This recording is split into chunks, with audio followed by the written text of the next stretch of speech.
Before we get started, just a quick note, spoiler alert. And we are adults, and I will try very hard not to use adult language, but this is the warning.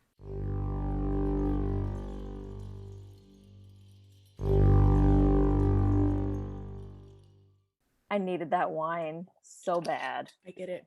We had a lot to catch up on. There's a lot of gossip going on at both There's branches. so much gossip, so much chaos, so much nonsense. Ugh. Okay. Hello. Welcome to Last Light on the Left. My name is Jennifer. And I'm Sadina. We're a horror review and discussion podcast where we talk about horror in books, movies, and other formats, why we seek it out, and why we need it in our lives. And in celebration of March Madness, which I suggested it, but I don't necessarily participate in March Madness except for the bracket part, we're going to cover 13 Ghosts in 2 episodes.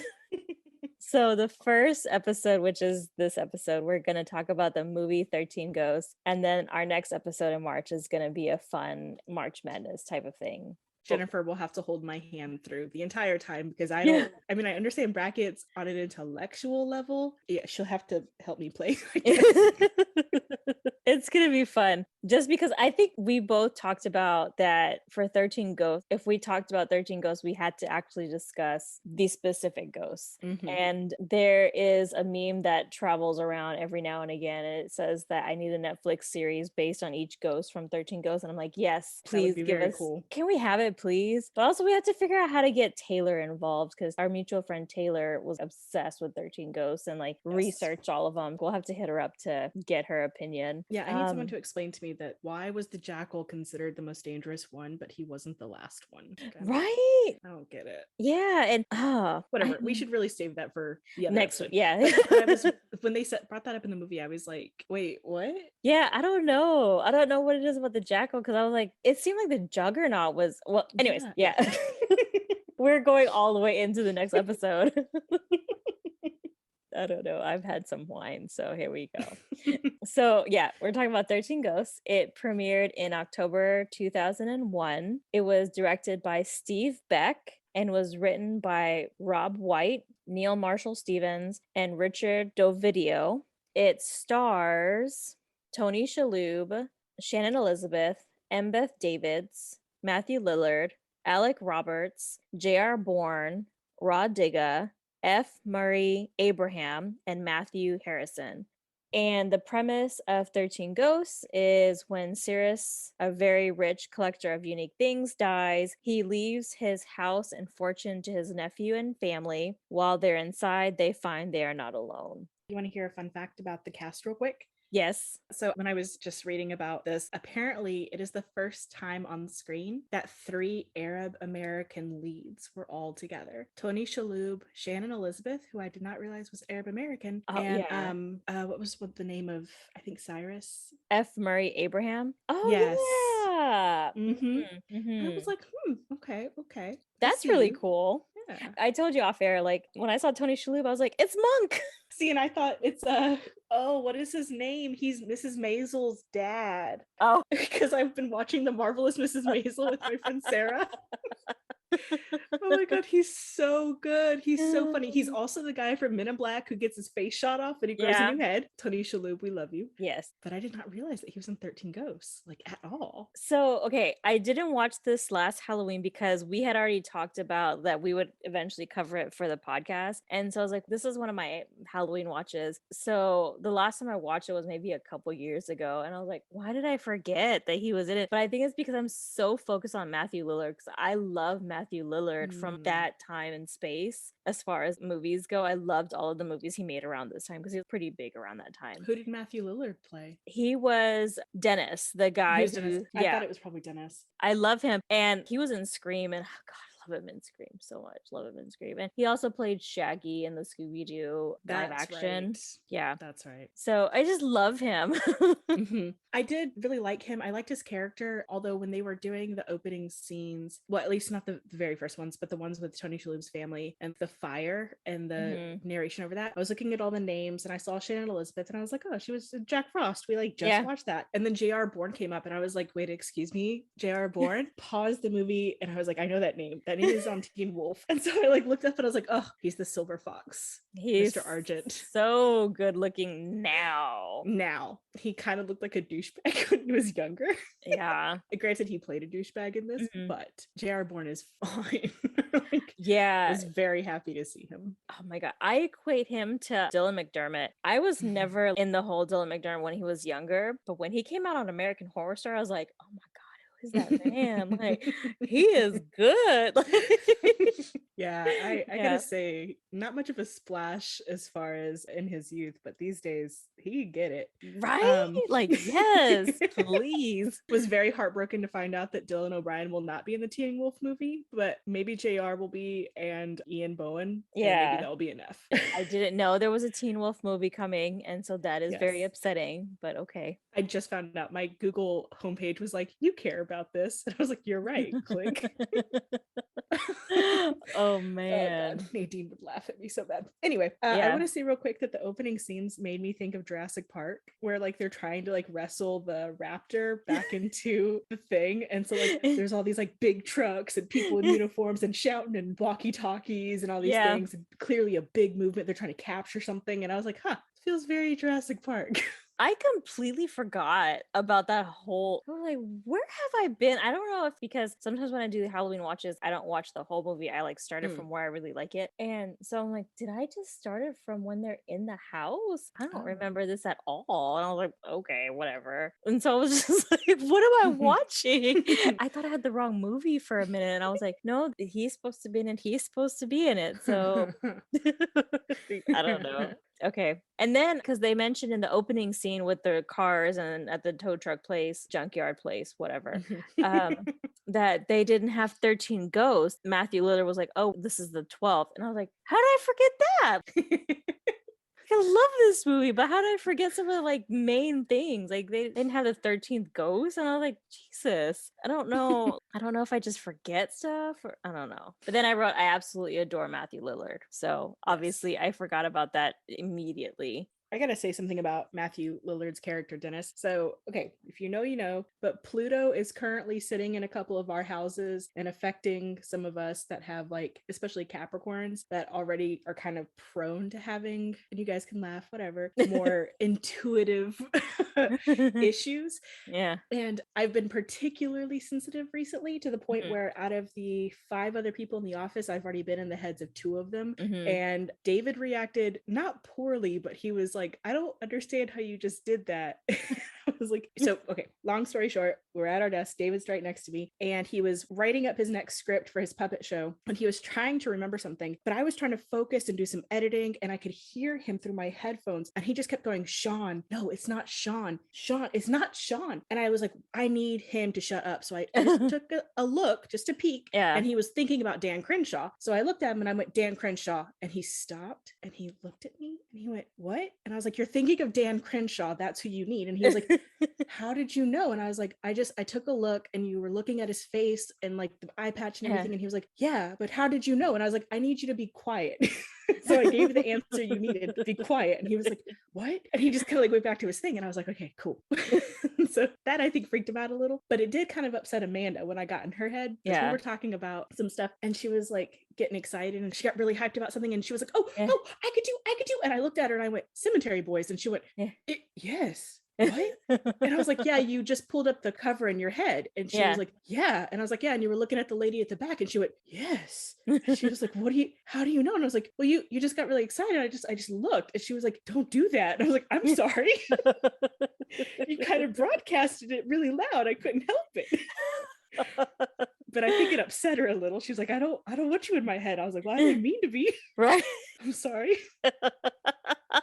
That's funny. I didn't know you had that talent.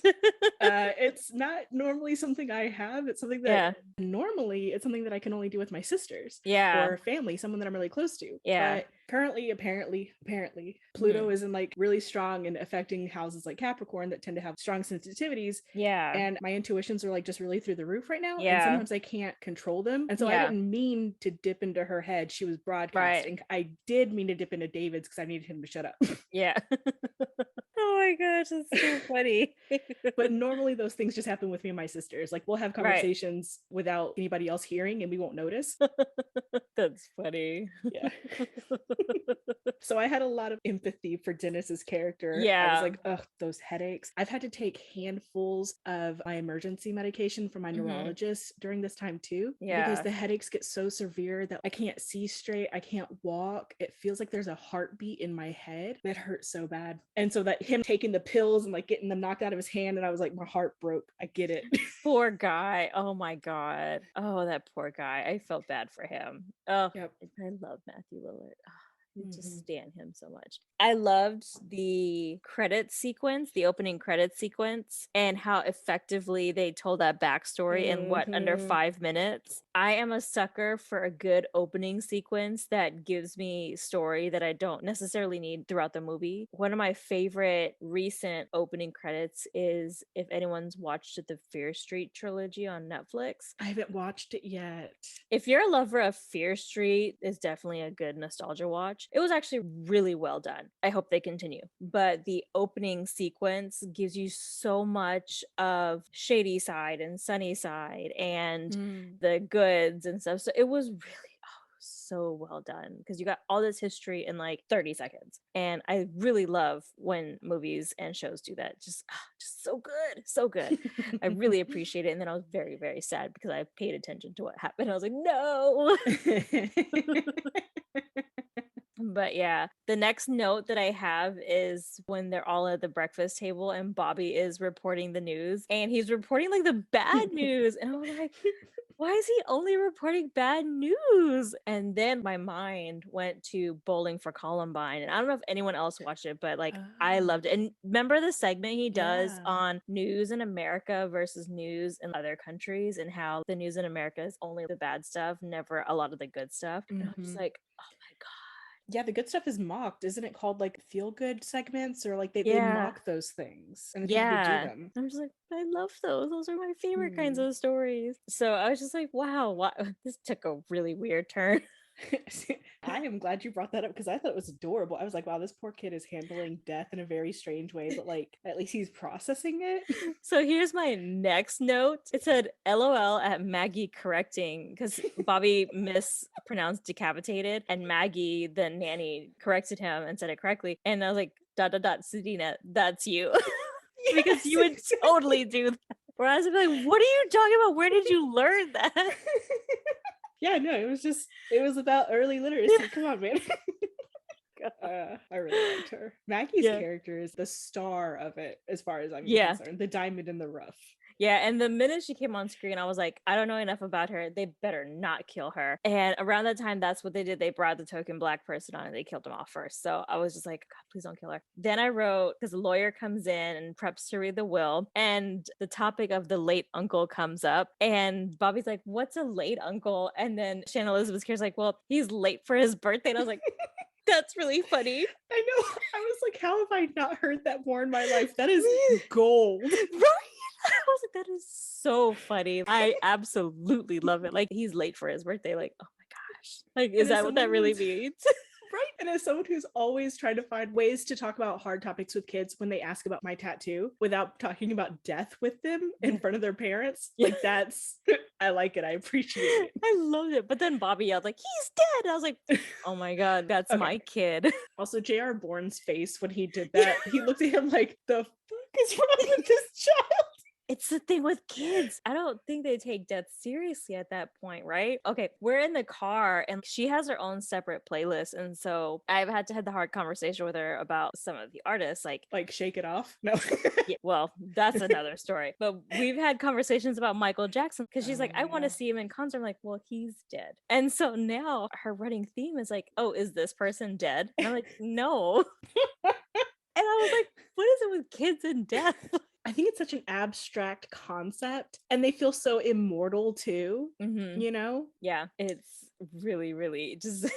Also, that kid, all of his shining acting moments definitely were in the early parts. Yeah. Mm-hmm. I mean, he was fine in the house or whatever, but he eventually went off screen, but he really shone. Yeah, I know. I wrote so much about Bobby in the beginning. I was just like, this kid Bobby is just, I can imagine him being a real child in front of me, like interacting with me. And I'm like, just, can you believe that Bobby said that? Like, what are his parents teaching him at home? Like, I imagine having these conversations. So it was just really, really funny. Also, Bobby was one of the actors that played Bobby, him and Rod Digga and the lady who played the Angry Princess. That's all their only credit is 13 Ghosts. I saw that. Also, what was it? Steve, the director, the only other thing he ever did was Ghost Ship. I saw that too. And I was like, why? Like, Yeah. I saw also that this and Ghost Ship were considered failures, but they're also now cult classics. Yeah, very much. Ghost Ship, that opening death scene, sorry, Thank loved you. it. It was Thank you. one of the best. Chef's kiss. I've never even seen the entire movie through, and I will always remember that opening scene. Yeah, I've watched the entire movie, but I only remember the opening scene because it was just like, oh shit. Yeah. Man, I curse. Oh well. I was trying really hard. I'm a bad influence. I'm sorry. It's okay.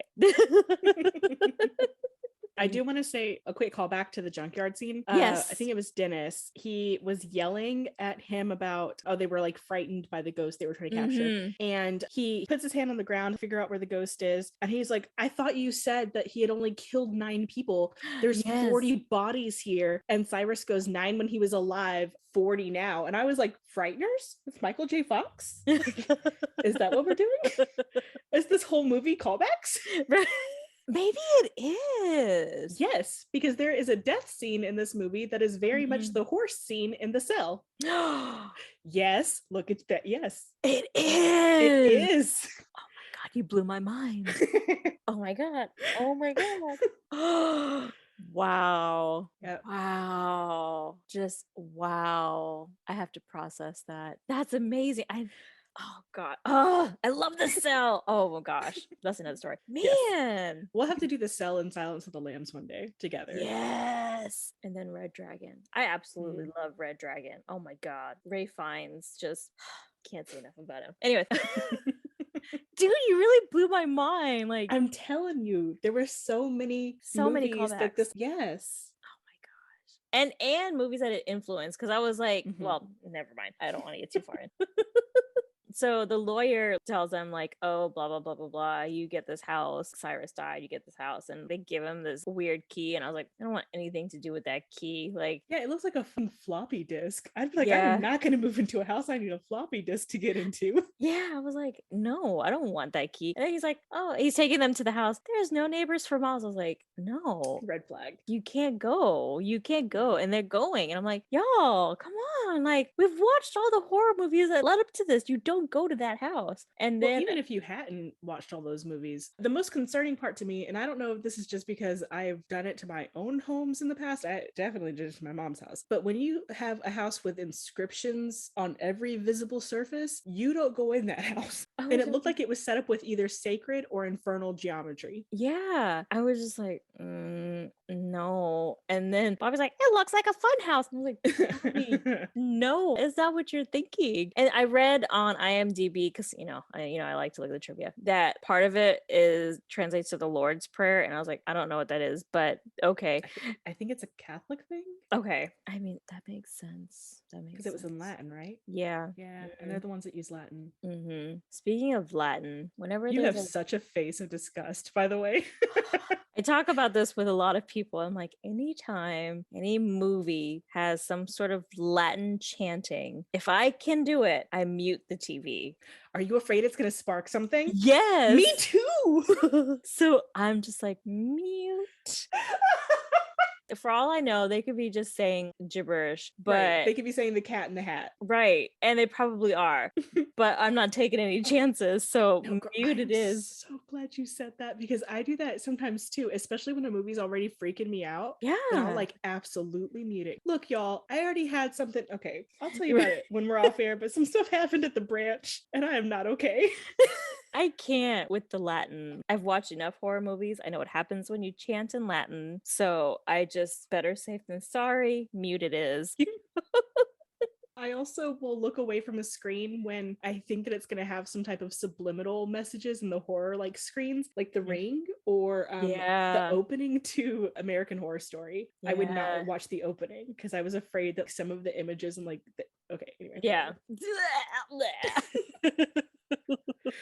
So it's at this point they're in the house and they're like exploring, and they've been on hard times, the family, because dad's a widow and he's down to one income and having to support his family. So It made me wonder what mom used to do though. right, because they have a nanny now, and so obviously what he's doing is not enough as far as, but why did he have a nanny and daycare? But you know what, he was probably, I don't know, like that's really not what I should be thinking about. But so they're in the big house and they're exploring, and Matthew Lillard's character just happens to be there, and he's the maintenance guy.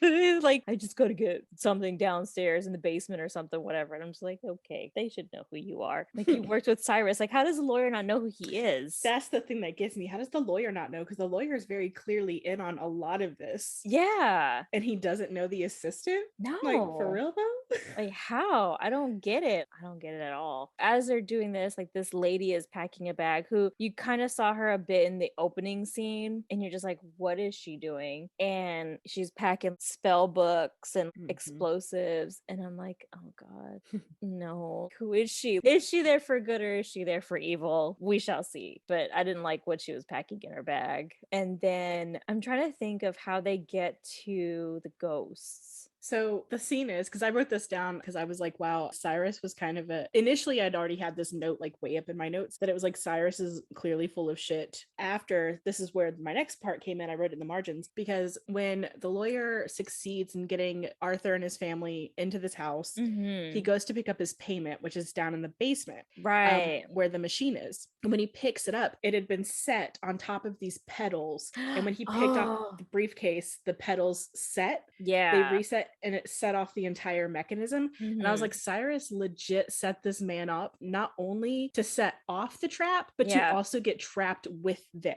Yeah, and it's at that moment that Damian Lillard, that's a basketball player, Matthew Lillard, is talking to him and saying he knew Cyrus and the jig is up. He's here to collect money. Cyrus paid him. Why did he pay you? Oh, I helped him collect ghosts. And he goes like, ghosts, like Demi Moore and ghosts. And I was like, those are not the same, friend. No.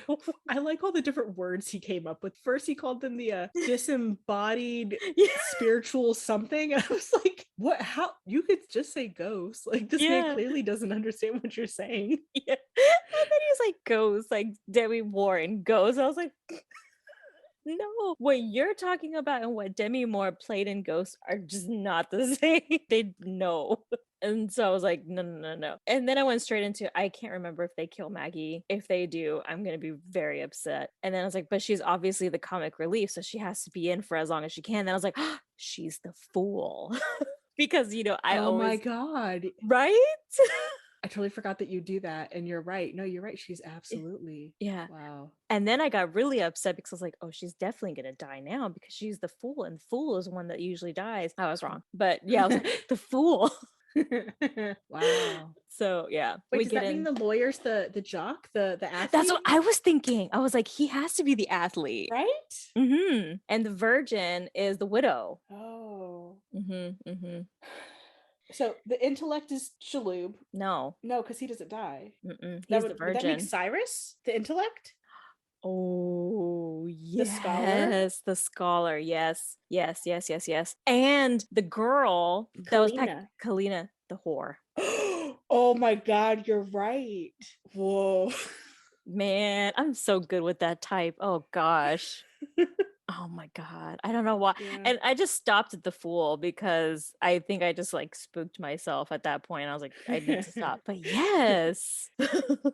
Huh. That really, really puts it into something, right? Yeah. And then I was wondering at one point, I was like, because I thought about Cabin in the Woods a lot, because I was like, did they get inspiration from 13 Ghosts, especially with the clicks? Yeah, the clicks right? and mechanisms, because the rooms themselves didn't move, but they created quarantine spaces. Yeah. And they kind of ensured the flow of what needed to happen. Yeah. And I thought about Cabin in the Woods, like, I wonder if they were inspired. It could be, very well could be. But yeah. So. And all the ghosts were in the basement. Oh, they were. they kept making sure to let you know the ghosts Yeah. were only in the basement, Mm-hmm. which is why he had all the floors protected too. Mm-hmm. Mm-hmm. Huh. And So we got Frighteners, Jurassic Park, The Cell, Cabin in the Woods. yeah, so many. So many. Wow, no wonder it became a cult classic then, because there's a Right. lot to resonate with. Yeah, so much. So when Lillard's character Dennis is having his like freak out moment, it's very reminiscent of Scream too, because he's in Scream and he has a Mm. freak out moment very similar. And I was just like, dude, when this dude freaks out, like he is just the best. Yeah, I mean, he had some spit come out. Yeah, same as Scream. And Huh. that's how I knew he was doing a good job. The spit came out. You really need to watch Scream. It's really funny. Really should. It's really just freaking hilarious. But anyways, so we get to our first kill scene, Mhm. which chef's kiss perfection, because the lawyer is the first to go. Mhm. The athlete, Mhm. we'll say, because dumb. Yeah, the athlete. And I was just like, oh god, such a good scene. And now I'm like, oh my god, Yeah, The Cell. It's 100% The Cell. it is 100% so. Wait, when did I would The say Cell even the come out? beats that they take on it. When did The Cell come out? That's a good question. Let me check. 2000, 1 year before this.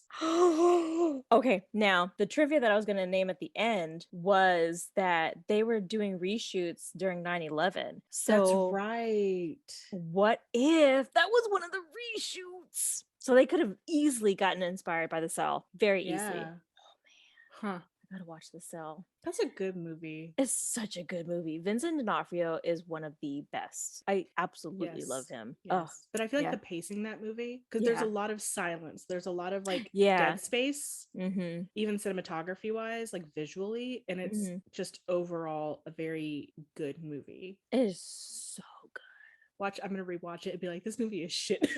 But See, I don't and think so. I don't want to rewatch it and think that, because that happened with Warm Bodies, and I don't want to feel Yeah. that way again. Okay, but part of that was because it hit a little too close to home these days. Dude, I've been telling anybody who listens, like, I'm over COVID. I'm so over COVID. I am like done. I think it's just my brain trying to process how triggered I got by Warm Bodies. Yes. So I started listening to Fake Doctors, Real Friends, the Scrub Mhm. Rewatch podcast Yeah. with Zach Braff and Donald Faison. Mhm. And they start recording at the very beginning of the outbreak. And they're like, oh, you know, like we're hoping to be like back in a studio. Like, da, da, da. And I was like, I just want to hug you and let you know it's still not over. That is the Prosecutors, the other podcast that I listen to that's true crime based, because I listen to it every now and again. I think March started recording. And so a couple episodes and they're like, well, we're in quarantine and we're hoping to, like, by July it'll be great. And I'm like, no, it's not gonna be. Blindly optimistic. And like now they're all coming up on my Facebook memories, and I'm like, Facebook, you need to stop triggering me. Because I remember thinking, like, by August it's gonna be over. And like maybe August 2022, but I doubt it. It's really rough. How did we do this? So as we digress again, yeah. Because the other thing, so it wasn't just The Cell that got me, but the next scene when Maggie is like, okay, but like, has anybody seen the lawyer? Did he split? I laughed so hard. I had to pause it because I couldn't stop laughing. She's all of us, right? She is us as a viewer. Like, y'all like really forgot about this lawyer, and like he is dead downstairs. So good. But also Maggie is the nanny. Like, why is she not with the kids? Thank you. Then we get into the scene with Bobby, and Bobby is going downstairs, and I was like, if they freaking kill Bobby, I swear to God. Mhm. And then you hear someone saying, Bobby, don't go down there. And I'm like, who is that? Who is that lady? Oh, see, I knew immediately when he was being lured in, and I was like, there's one ghost luring him in, but then there's a second ghost saying, Bobby, don't go. And I was like, wait, how do they know his name? One. Yeah. Two, I was like, shit, has his mom been with him this whole time? Right? It didn't occur to me that she would be one of the ghosts. It didn't occur to me either. And I just keep thinking, like, okay, when I watch it previously, I focus on very specific ghosts, the jackal, because that one freaks me out, the juggernaut, I think they call it the hammer, and then princess, because I'm like, why do they have to have her naked? Like, ugh. By the way, we already discussed this off production, but Yeah. I think she's got to be wearing a bodysuit because her tits do not move. No, I think she's wearing a bodysuit. But I was just thinking, like, is this just to rope the guys in? Like, Well, and she was originally she was a suicide, and so she had just like mostly mascara and slit wrists. yeah. I mean, there is that one scene like while this is happening where she is in the bathtub. So I mean, it tracks as she was going in the bath. But I was just like, got the prince all covered up. Give her at least a slip or something. Also, and he's called the Torn Prince. He ain't that roughed up. No, he wasn't. I don't know. We'll talk about them later. But I forget so many of these ghosts because I was like, where'd he come from? I don't remember seeing him at all. See, I remembered the prince. I did not remember the dire mother and the child. At first, I was like, am I watching the unedited version? Because, there are some times where when it's in the theaters, it's different from what you get at home. And I was like, did they edit it out? And I didn't see them. But they talked about them so much in the movie. I was like, I just probably forgot about them. So I don't know. And some of them they just breezed over. And I was like, no, don't breeze over them. Like, I can't wait until the next episode because I feel like they breezed over the pilgrim when they shouldn't have, because I think she was supposed to have been a witch. The way that she was all locked up and stuff. Oh, yeah, because she was in the scaffold, right? Yeah. Oh, gosh. Ooh, next episode's going to be so fun. Yeah. That'll be a good one because I really would like to learn more about them, especially since did you notice there were way more women? Yeah. And then I was like, well, okay. Like, of course, there are way more women. Just because that tracks with old mythology and history. That's true. So as this is all happening with the lawyer and Bobby, I think they go downstairs and they find the ghost, and that's where the woman comes into play, Kalina, right? Yes. They all get separated because, of course, Tony Shalhoub was like, I think we should split up. And Dennis was like, no, you don't split up. Yeah. Yeah, he knows. God, freaking, don't get me started. I purposely did not write it down because I did not want to get started on it. And so this lady comes in and she like explains to them that the house was designed by the devil and all this other stuff. And I was like, if someone told me anything about a house being designed by a devil, I would not be as calm as that dad was. I would freak all the way out, get the kids, and run out the door. He was way too calm. If he's okay, now granted, this is leaps and bounds stuff, but if he's a math teacher and he's genuinely that into math, lots of people who have even like barely studied math are aware of concepts of sacred geometry and infernal geometry that philosophers used to use to try to like solve alchemy and gold and whatever. So like he absolutely should have been freaked out by the idea of infernal geometry. Yeah, but he's just like chill. Maggie, of course, with another just zinger. She's like, I'm stuck in here in this glass house with a bunch of crazy white people. I wrote that one down too. And then I wrote, why is this so common? And I was like, there is a huge difference among the general majority of BIPOC peoples and white people when it comes to interacting, believing in ghosts. Because like, you know me, like I'm like, I'll stay away. Like I'll call for you on the way. And I kept wondering, like, why is that? I was trying to look it up and I couldn't find it because I asked people, I asked anyone of color, like, are you a believer of ghosts? If I told you there was a ghost in the library, what would you do? And they're like, I'd get the hell out of there. And then someone was like, well, let's go see it. I'm like, well, no. And so I just kind of wonder, like, why is that? Where does that come from? And why is it such a commonality? And I wonder if it's just culturally something that, I don't know. Okay. Technically, Jewish people are people of color, and my dad was part Native. So, like, I have probably more color in me, but I'm definitely that white girl who goes and checks. Except, wait, no, I take that back. Because the other night when the ghost opened up the oven and pulled out the baking tray, I stayed in the shower. But you stay in the house. That's true. Oh, I was in the shower. I was not about to go running down naked. I'm just saying. It's really interesting, but I also know people of color that are the same. Let's do the investigation and see what we find, right? And I just was sitting there. I literally paused and I was like, why is this? Is it a Southern thing? Because I've only ever lived in the South, you know? I've traveled up north and I spent time in Canada, of course, but my cousins are the same as me as far as cultural go, you know, like we just don't go looking for that stuff. So I don't know if there's like a correlation and like some historical stuff. If anyone finds it, please send it to us because I would love to read up on it because it's just so fascinating because it's such a running theme in horror movies that like people of color are calling out the white folks for it. the white folks are always the ones who are most skeptical too. And I think Yeah. that gives them the courage to go investigate, which is where I definitely diverge. I am not skeptical at all. I was well Yeah. aware actually, so when I first heard the oven door open, I paused and was like, did chainsaw just knock something over? And I was like, fuck, I guess I'll find out when I get out of the shower. And then I heard the tray get pulled out and I was like, no, it's messing with the oven again. And so I just was like, I'll stay in the shower.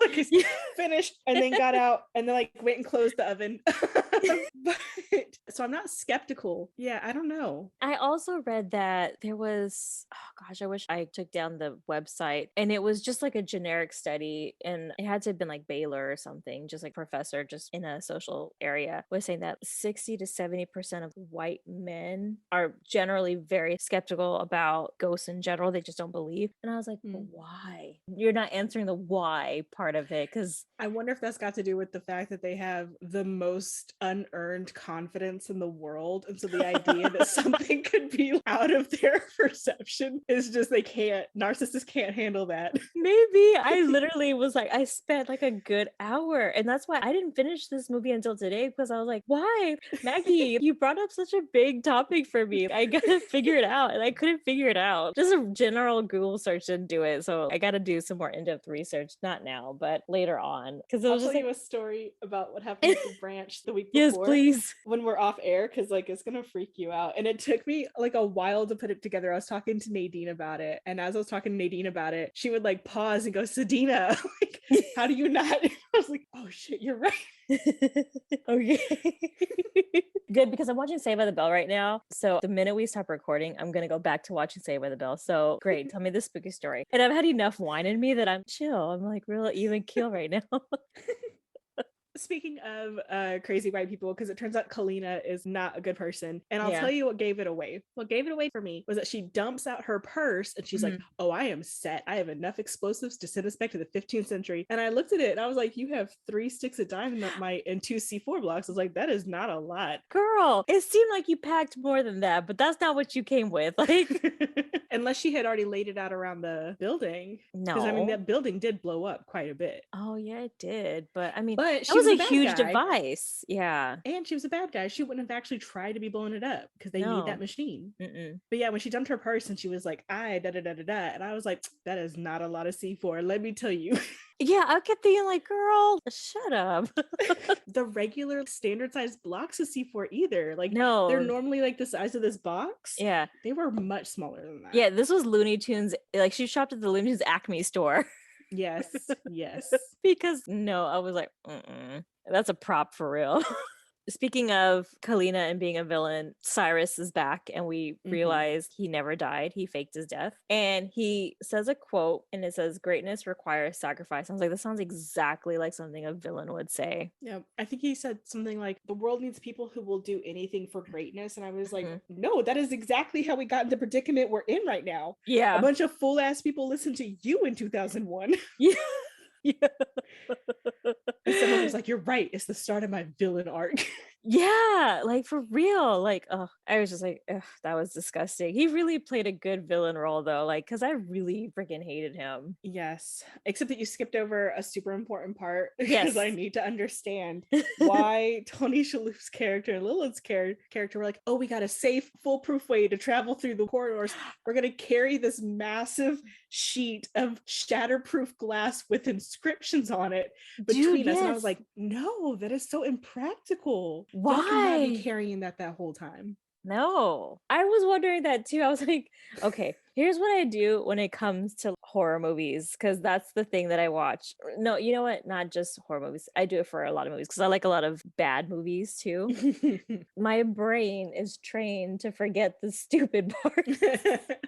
I was See, like, and meanwhile, I'm watching it and I'm like, how do you know that you didn't just break up the prayer and make it completely useless? What if the prayer is put across multiple planes of glass yeah. so that when the doors close, the prayer is completed and sealed? Right, because I said the library was the most safe Yes. space. So why? So many inconsistencies, but it's such a good movie. I mean, Apparently that's where I stopped taking notes too. That was where I stopped. I was like, let's just enjoy the ride now. Because I was like, this is where I talk about Latin. I was like, if I can help it, I mute the TV when there's any type of chanting. And then I stopped and I was like, I'm just gonna enjoy the rest of the movie that deems more into the love of a parent for his children Mm. rather than the horror. And that was really cute. And I never realized that because before I always watched, I was never a parent. Now I am. And I guess I just zone in on that. So that was really interesting to enjoy. They did not kill off Maggie. She ends the movie with, I quit. Yeah, they don't pay me enough for this. I'm going back to Newark. And then I was like, wait, did anybody pick up the bag of money from the lawyer's corpse? No. Yeah, because like there are some things in there they can sell, like the ancient samurai outfit and the katana and stuff like that, and all the navigational things. But they absolutely should have picked up that bag of money next to that corpse. Yes. Why didn't they? Like, even whatever. They just did And it. now, granted, this may just be a mark of my personality, but if I had been down there, because when they saw him, they were like, "Oh my God, the lawyer, he's been dead the whole time." And I'd been like, "Let me just walk up here, grab this bag of money." Yeah. I Because mean, if you you can need carry it. around, And you Well, know the you're thing not staying in this house. thank you. And if you can carry around a sheet of glass for a couple hallways, You could carry a around. brief. Just stick it. Oh my God. Like, you hold this, friend. Like, Maggie, hold this. Maggie. Yeah, we all take one. Those stacks were pretty thick. We just Yeah. take one each. Yeah. Oh my God. Why didn't they do that? Also, okay, let me just go through the end. So at the very end, the chanting summons them all into like a circle, and the kids are there, and Cyrus wants the dad, Tony Shalhoub, to like sacrifice himself so he will be the 13th ghost and hence release hell on earth, I guess. I don't know. No, it was the Eye of Hell, which apparently you can use to see future, present, and past. Okay, I was just like, is this like the same thing from Buffy? Like, that's where I went. No, I don't think it was a Hellmouth. Oh, there you go. Hellmouth. Mouth. I was like, what? So okay, you didn't give it enough explanation, but that's fine. And so Tony Shalhoub, he manages, with help from Maggie, who he didn't know was helping, Maggie stops the chanting and the ghosts go and get Cyrus, and Tony Shalhoub is able to save his kids while the device that's built into the house ends up self-destructing thanks to Maggie. But there's one point in the movie where Shannon Elizabeth's character, she's in the bedroom and she's just hanging around, and the angry princess is there. Remember? Mm-hmm. I thought, oh shit, she's gonna die. And the angry princess leaves her alone. And I was wondering, like, why? So I think we'll have to talk about the next episode. Yeah. Because I did Okay. see some stuff alluding to that. Okay. There were some things where I was just like, you didn't explain it enough. I need more, just a little bit. I wish I had had a little bit more of that. And I would like to have seen, because I guess that was the angry princess's room, or maybe like similar to her room when she passed, or similar to her death scene. I don't know. Mm-hmm. And then I was like, well, what about the other characters? I want to see theirs too. Like, I really wish I could have gotten more backstory on the ghosts, which is why I think I will watch the older one. I may not get Same. it to watch it in time for our next recording, but I would like to watch it. Yeah. I will say one more thing about the ghost. So Kalina's character is trying to explain what she does and why she's there for the ghosts and stuff. And she says it's her job to rescue the ghosts, set them free, and things like that. And in the very, very beginning, she was like, this is basically slavery. You can't okay. But like, oh, by the way, I was like, wait, is this going to be like Jurassic Park, but for ghosts? Is that why he put them all in the basement? Anyways, they all had special glasses. I would go to that. I would not go to that. No. I would want to. I have to have somebody convince me not to. Whatever. Anyway, I feel very conflicted about that, but and I feel like that's a problem. That's my toxic trait. So when she was like, they're victims, and I was like, okay, so like, okay, Cyrus hunting and trapping souls obviously equals bad guy. There's no denying that. But are they all victims? I don't think so, because like the souls are unstable and they're only degrading in captivity. But some of them were not okay to begin with. Like the Juggernaut was a murderer before he died. So setting them free isn't a solution either. If they're out there wreaking havoc on the world and also still murdering people, like, I don't know, keeping them trapped up as maybe not in captivity or like to use in an infernal devices, but they clearly shouldn't be out there. They're not victims. Right. Yeah, like some of them, like the angry princess, she probably is a victim of like the circumstances, and the jackal probably not. The dire mother and the child probably yes. The only child or the firstborn, whatever he's called, the little boy, yeah, probably a victim too. Like he clearly was shot from behind. Like, there are some that maybe were not bad people before death, but they clearly, that's the other thing too, is their souls are clearly